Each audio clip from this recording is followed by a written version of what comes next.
பூக்களாக எங்களை தெரிந்து கொண்டீர், உமக்கு நன்றி.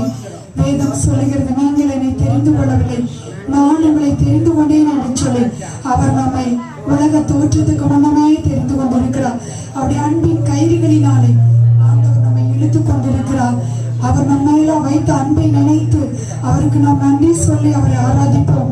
அவருடைய அன்பை போல இந்த உலகத்துல எந்த அன்பையும் நாம் பார்க்கவே முடியாது. ஆண்டவருடைய அன்பை போல யாரும் நம்மை நேசிக்க முடியாது.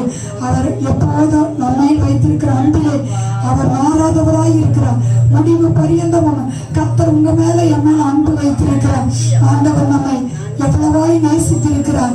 அவர் நமக்காக ஜீவனை கொடுத்தார். நாம் பாவிகளாய் இருக்கும் பொழுது இயேசு கிறிஸ்து நமக்காக ரத்தத்தை சிந்தினாரே. நாம் சத்துருக்களாய் இருக்கும் பொழுது அவர் நம்மை அவரோடு கூட ஒப்புரவாக்கினாரே. நன்றி அப்பா, நன்றி அப்பா. ஸ்தோத்திரம் ராஜா. மனுஷரை கட்டி இழுக்கும்